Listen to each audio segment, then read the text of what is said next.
It's time for Supply Chain Now Radio, broadcasting live from the supply chain capital of the country, Atlanta, Georgia. Supply Chain Now Radio spotlights the best in all things supply chain.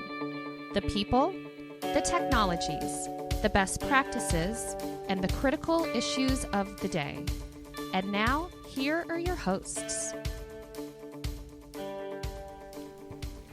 Hey, good afternoon, everybody. Scott Luton with Supply Chain Now Radio. Welcome back to the show. On today's show, we aren't broadcasting from Atlanta, Georgia, but rather we're on the road broadcasting live from Austin, Texas, home of EFT's Logistics CIO Forum, which is now a Reuters event. This is day 2 coverage. We're going to continue interviewing some of the most innovative thought leaders that are all doing big things across the end-to-end supply chain industry. Proud to continue our partnership with Nick Asif, the EFT and Reuters event team. Let's bring in my fearless co-host here today, Greg White, serial supply chain tech entrepreneur, chronic disruptor, trusted advisor, growth guru. What else can we add there, Greg? Barbecue fan. Yes. Chiefs fan. Yeah. But regardless, he's been a great compadre here as we sit down and interview some of the most, I think, some of the most fascinating supply chain leaders at this event. Right? Yeah, we've talked to a bunch of folks that are doing some amazing things, and not just supply chain. Right. Lots of leadership talent. Yeah. Good point. But they happen to be doing it in supply chain, so there's a lot to learn here for sure. Yep. And we're going to continue that trend. Yes, we are. With our guest here today, who is a repeat guest, That's which right. we love, right? You'll get your hug after the podcast there, man. Manjeet Singh, Research Director, DHL Supply Chain. Good morning. Good morning, Scott. Good morning, Greg. Good morning. So glad to have you back. We last connected last January at the SMC3 Jumpstart 2019 event, and really enjoyed your take on a lot of the innovation that's taking place across supply chain. Of course, a lot of neat things that DHL Supply Chain is doing too. Sure, and it's really great to be back, and also I'm really happy to see the growth you guys have made, and you are covering more events, and everybody knows you guys now. So I'm man, you've made my day, man. Thank you. That's a great start to the day. Well, it's all about all of that is fueled because we sit down and we're getting insights from leaders such as yourself, and we love to do it. Right? We have the best job in the world. It's very rewarding. So, with no further ado, let's get into, before we kind of dive in and get your industry insights and some of the things, observations you have from industry, let's get to know you a little bit better. You gave us some insights about where you like spending some of your time before we went live, but tell us, let's see, where you're from, where you grew up, kind of what you did maybe before DHL Supply Chain. Sure. So I am from India, New Delhi. I grew up in New Delhi, as I said, and it's an amazing city. Although you guys are probably reading news and for all the wrong reasons, it's being publicized because of all the pollution and stuff. But it's an amazing city to visit, amazing food, good schools. So yeah, Did you have a lot of family in New Delhi? Yeah, my family's still there, except my wife who's with me. So yeah, the city is amazing. I had a great childhood there. Then.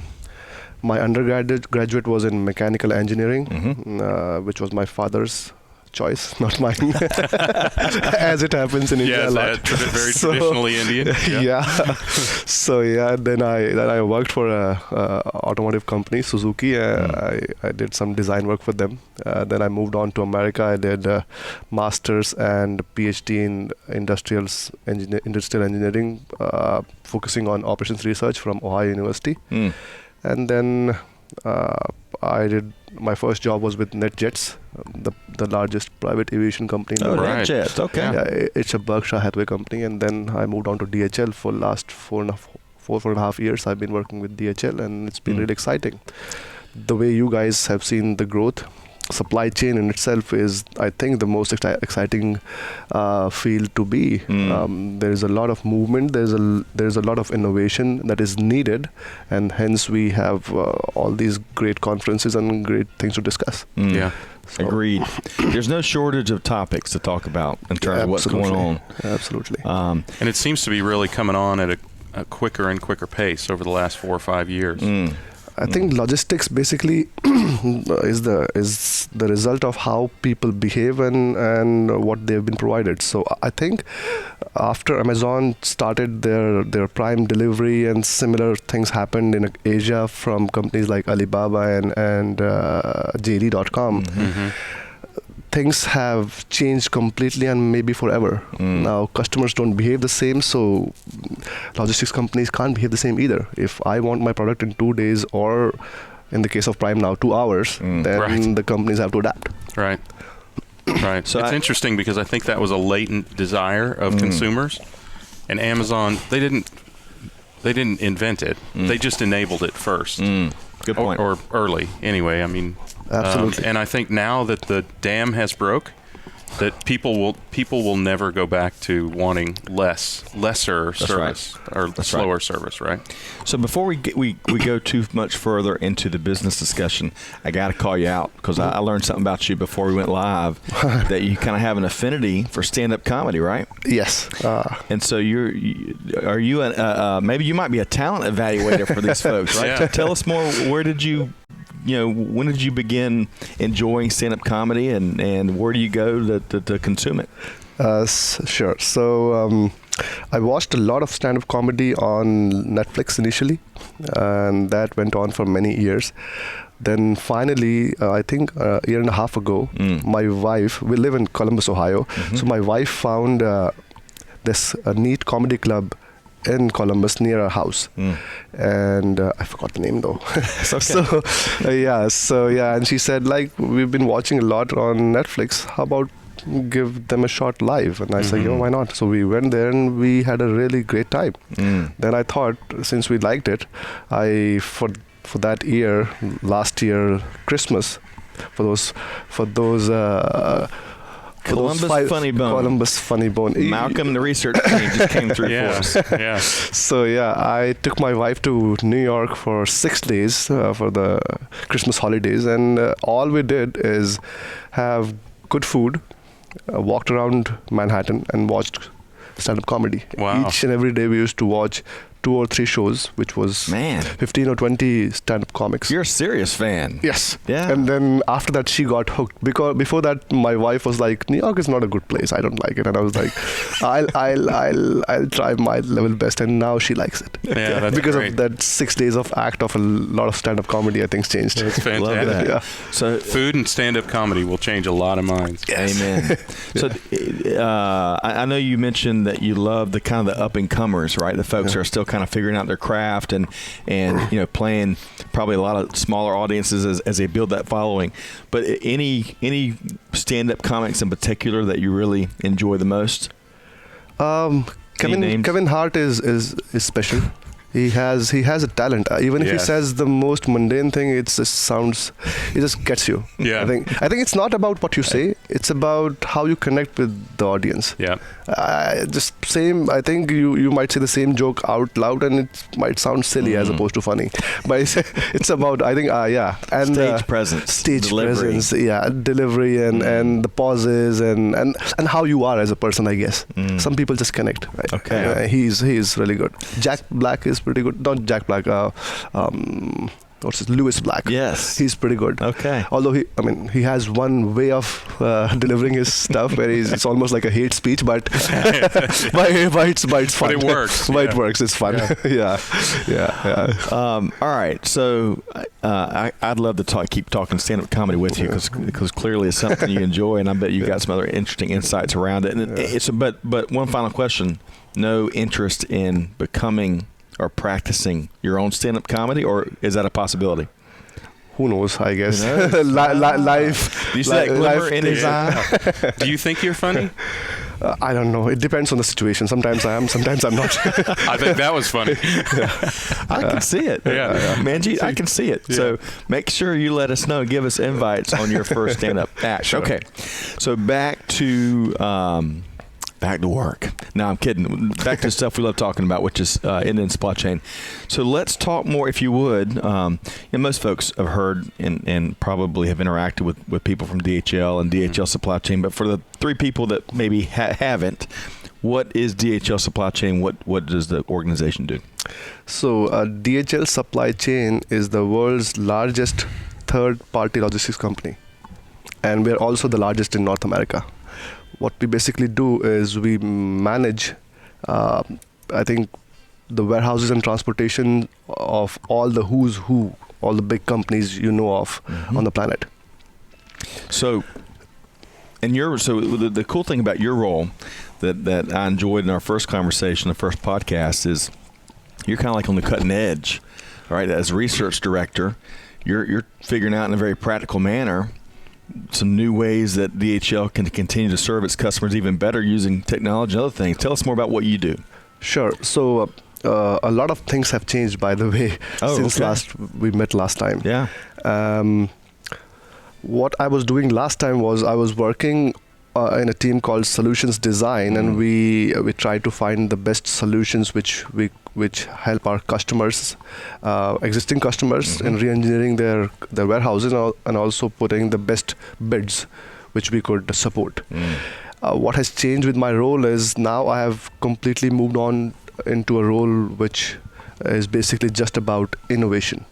So my role now is within a team called Operations Science, and what we do is we develop tools, processes, software which could be utilized in any domain, warehousing, packaging, transportation, across supply chain and maybe beyond, because DHL as a group is more than DHL Supply Chain. We have 4 more companies. Right.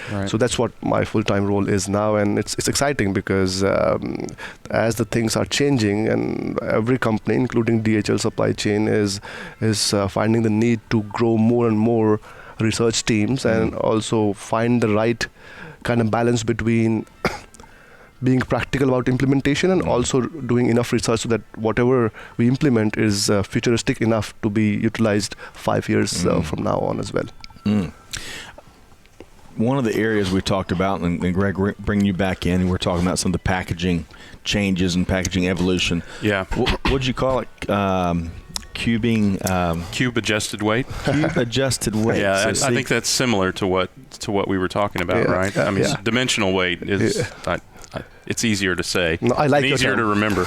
I like the cube adjusted weight. Well, so that's a term that's been around in distribution for several years. Cube adjusted weight, particularly in the food industry, because something in a box, it could all be in the same box. It could be meat or it could be broccoli, and they weigh distinctly differently, right? So.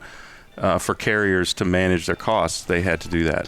And I think that's coming to consumer goods now, it sounds like. So packaging is one of these big, it seems like the world of packaging has, in the last 3 or 4 years, all of a sudden they have a seat at the table, maybe unlike ever before. So tell us more about what, kind of what Greg is alluding to and some other things you've seen in the packaging space. So as e-commerce sort of crept into the whole logistics scene and how warehouses and transportation was evolving, one major thing that happened in 2015 is the carriers, all the big carriers, FedEx, UPS, they went from basic weight-based costing to cube adjusted or what we call dimensional weight-based costing. What that means is if your package weighs 5 pounds and the dimensional weight, which is the cube divided by the number today is 139, if that number is higher than 5 pounds, then the carrier is going to cost you based on that higher number. Okay. And what that means is now if you have a big box with a small item in and the item is not heavy, then you are paying for the empty space within the box. Right. What I read last was this has affected almost 75-80% of the shipments, and it has increased the overall shipment costs across the industry by more than 30%. So it's a huge concern. And as I was discussing before, transportation costs are 80% of supply chain costs. So it's the bigger chunk. If you can try and figure out how to reduce those, you're going to be helping. You're going to be a happy business leader. Yes, you're going to be a happy company, a happy 3PL, and everybody's going to be happy, including the customer. Yes. Well, and that's a good point, the customer, because I got to tell you, I evaluate I didn't realize I was doing it until one particularly egregious shipment that I got, where it was way too much packaging for the product that was inside of it. But I know that consumers are evaluating the waste of packaging, right? And the consumers drive everything these days. You have to be a responsible shipper, brand, company, because people are very aware of waste these days, and they are judging harshly the companies that don't adhere to good practice. Agreed. I still think, we've talked about this before, I still think there is going to be a for-profit private sector company that's going to specialize in residential service, just focused on e-commerce cardboard recycling.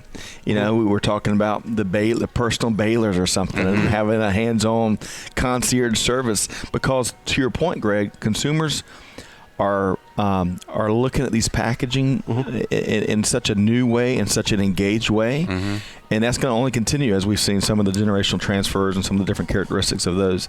But package, and one other thing, speaking of packaging, there was a beer company you reported on just a couple weeks ago. My favorite, Carlsberg. Yeah. So I love it too. Although I don't like the bottles. Just to you don't like the paper bottle idea.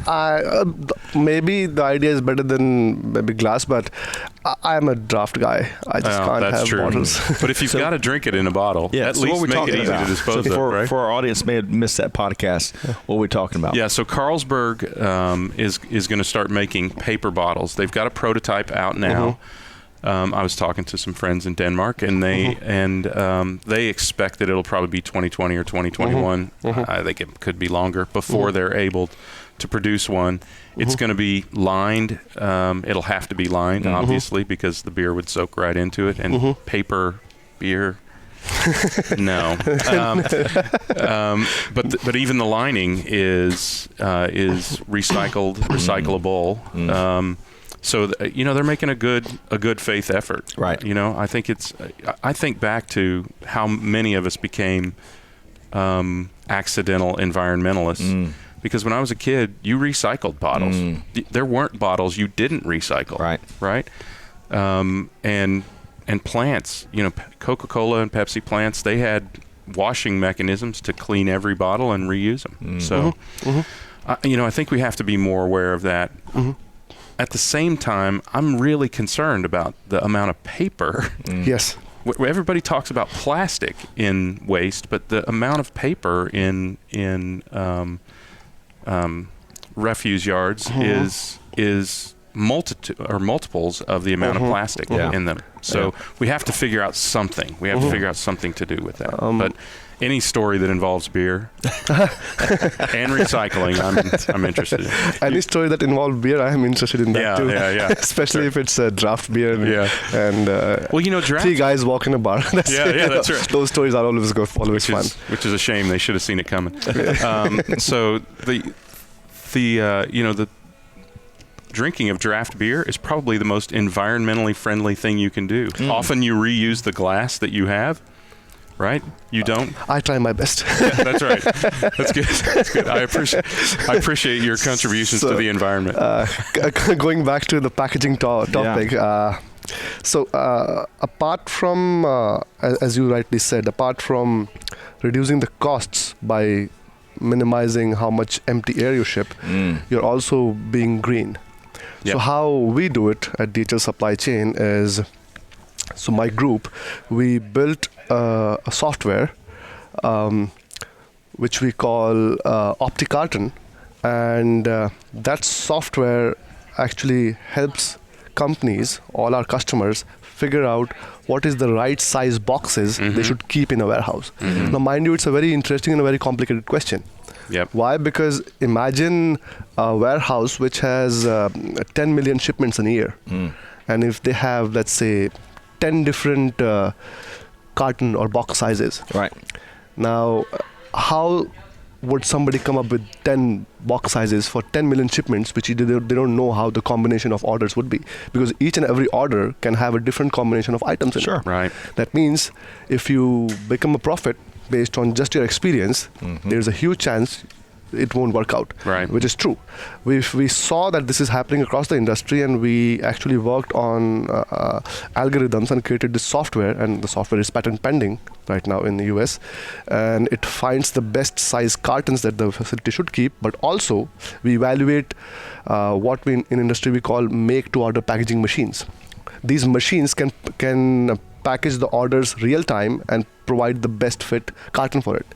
But because sometimes they need a lot of space, like a lot of times they need a lot of space, the machine and also machine itself, and also they need labor, and they are not as fast, or the productivity is not as fast as what you would need in a high-paced e-com environment. Right. So you have to find the right provider, and also you have to find right number of machines versus how many boxes you should keep. Yeah. So you could always divide between, let's say, best cartons, 5 or 6, and maybe 1 or 2 machines depending on where you are, whether you are in New York or you are in Atlanta or you are in Columbus. Right. And that's also something that we do. And and this was one of the big questions which we solved last year, and it's been paying rich dividends. I think you have to be aware of the volume thresholds, right? In so many things, you have to understand whether it's worthwhile to make a one-off box, right, for speed and volume.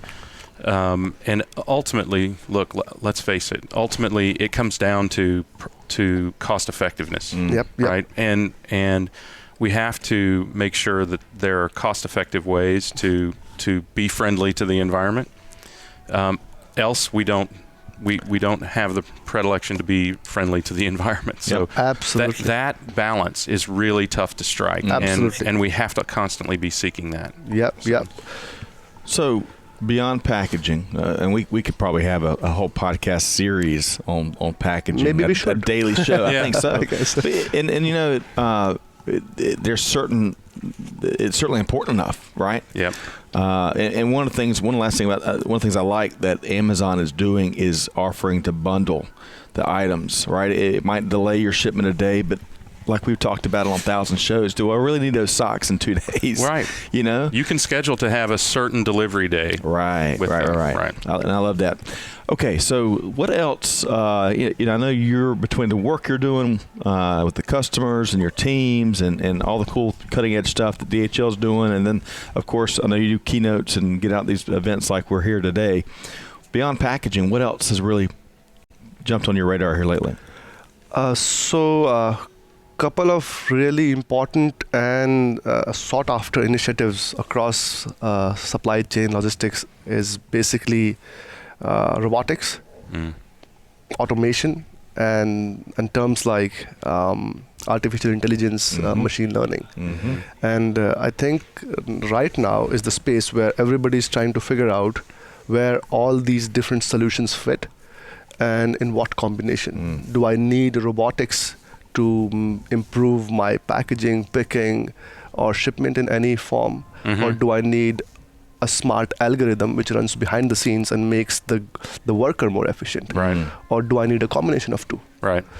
There's a term called collaborative robotics, which means cobots. The bot works with the picker or the packer, and they work as if 2 workers are working, and they're kind of collaborating in the work. The picker picks the item from the shelf and puts it on the bot, and the bot takes it to wherever it needs to go, to packaging or shipment. Who picks up lunch? I guess if you go to this place called Yotel, it's a hotel in Boston, maybe your lunch might be picked by a bot. And I think that's the true. name of and the your bot, bags are stored by a bot. Yeah, right, the bot's name is YO2D2. Really? Yeah. That's cool. You would know where it's coming from. We can't say it, maybe. But what you describe, which I can't get enough coverage, is this synergistic, symbiotic relationship that can happen when you automate facilities. You know, it provides opportunities, learning opportunities, skill addition opportunities, for lack of a better phrase, for the human workforce, right? It shouldn't be all viewed. I mean, let's face the facts, certain roles, when I think of certain traditional manufacturing roles where one person's doing the same task for 8 hours a day for 40 years, that's a huge opportunity for automation, right? Yeah. But for those folks, the great news is this: for those folks that again, look for ways to improve and learn and apply new and exciting things, the world of automation is going to present a huge opportunity, right? Absolutely. I said this yesterday in my talk, and I've been presenting a lot in conferences, and this question comes along very often. I don't think number of jobs are going down, and it won't. The nature of jobs is changing.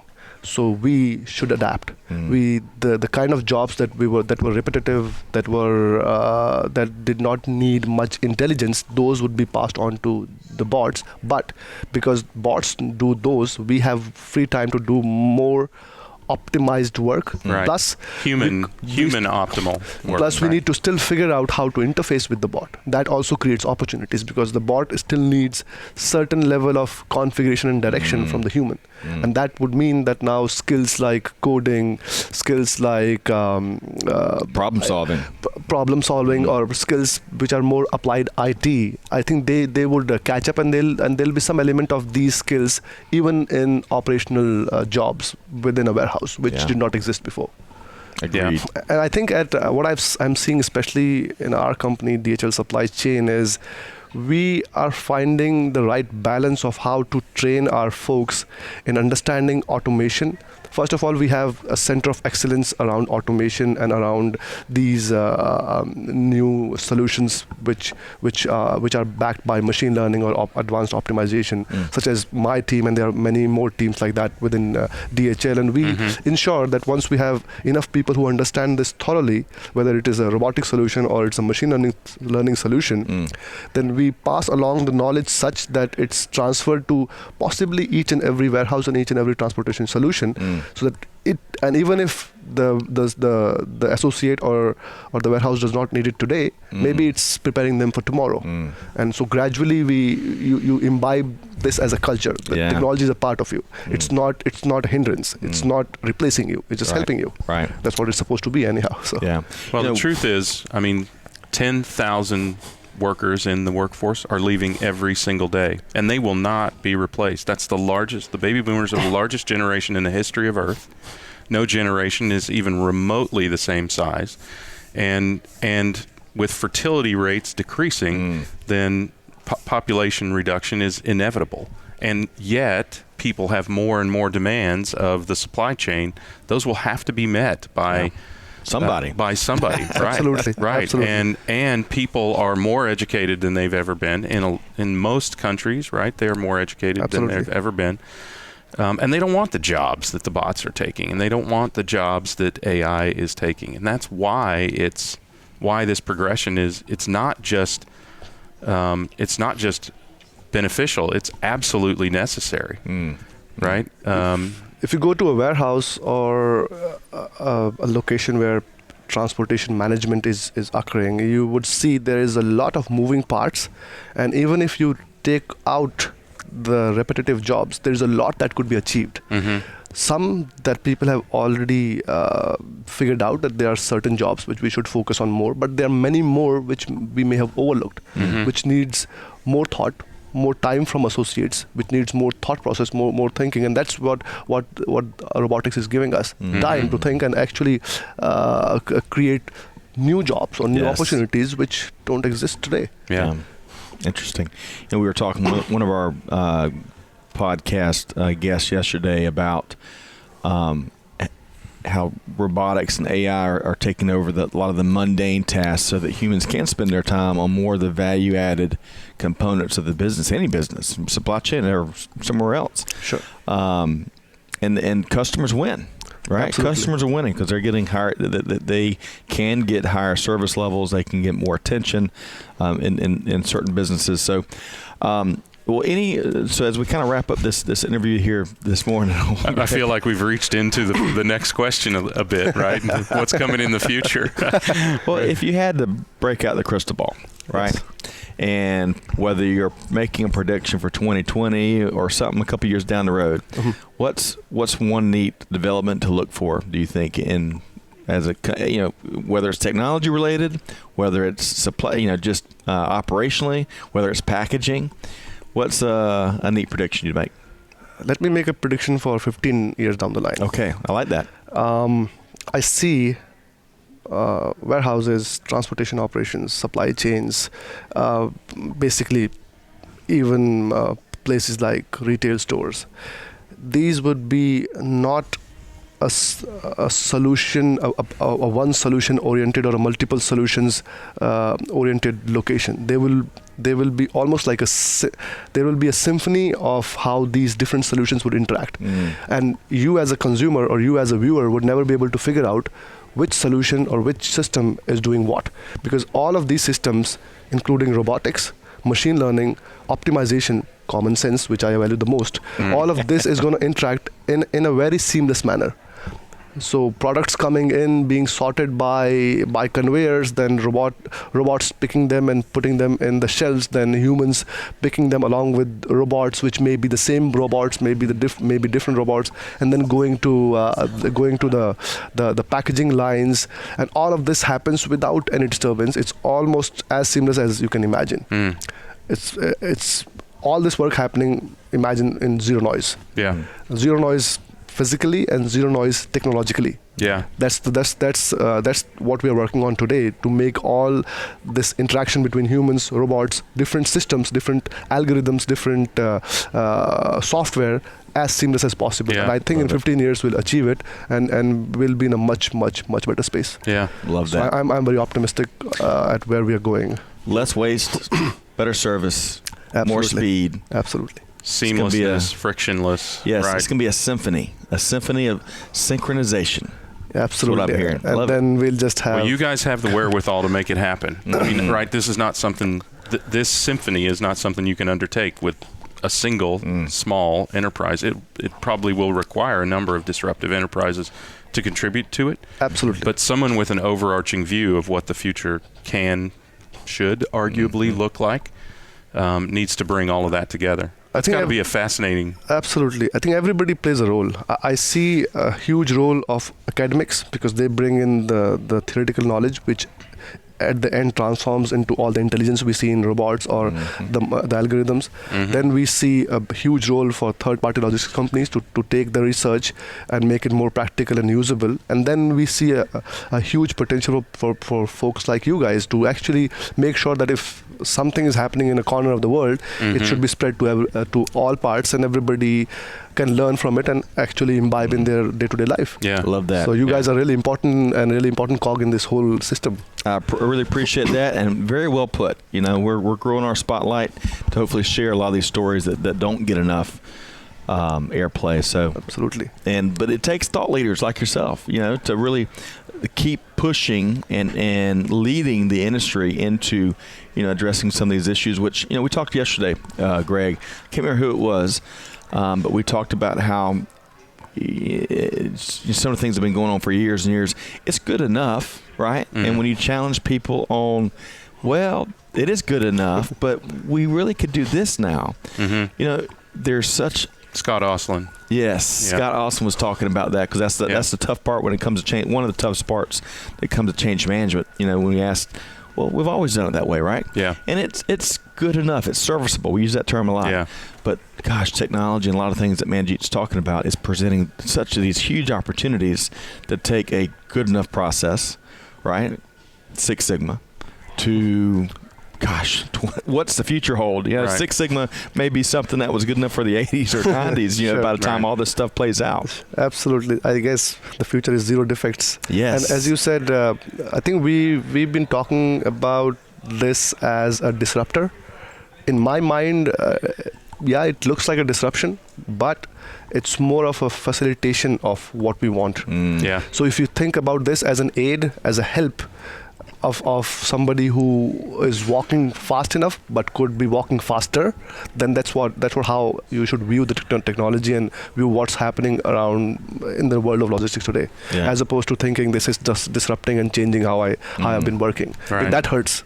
Right. And this helps. It's same as having, as I said, a bottle of glass beer versus draft. If you move towards draft, it's a step in the right direction. That's right. If everybody on the planet can get their access to draft beer, I think job well done. Yeah, that's right. So as we wrap up here, Manjeet, how can folks learn more about DHL Supply Chain or compare notes with you?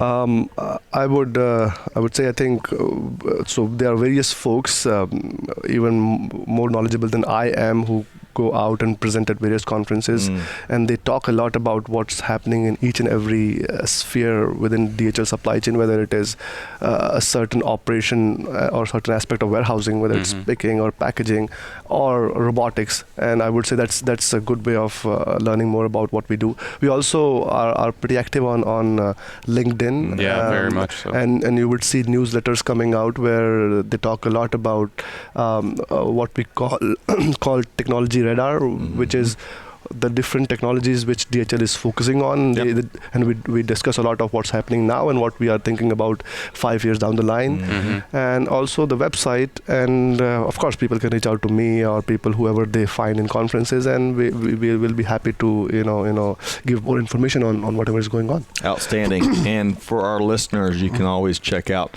logistics.dhl to learn a lot more about DHL, the company, and supply chain. A lot of neat things are doing. Manjeet, always a pleasure. Yeah. I really enjoyed today's conversation. It's great to have you back on the show after about 11 months. I bet there's plenty that's changed. Plenty changed in 11 hours these days, right?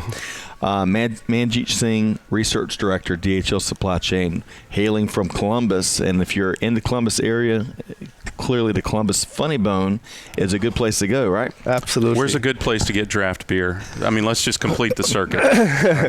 Get your supply chain knowledge from Manjeet.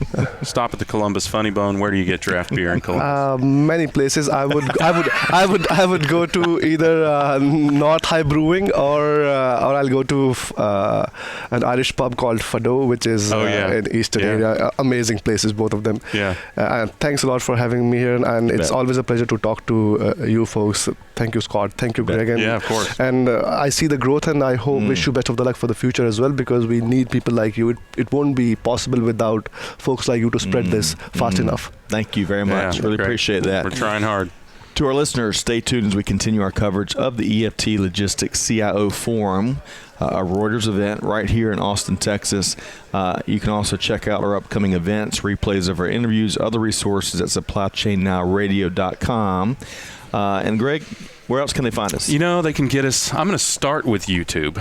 You can get us on YouTube or wherever you get your podcasts. Apple Podcasts, Spotify is coming on strong.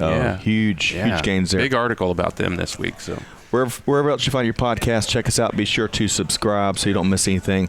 On behalf of the entire team, hope you enjoyed this interview as much as we did. Have a wonderful week ahead, and we will see you next time on Supply Chain Now Radio. Thanks, everybody.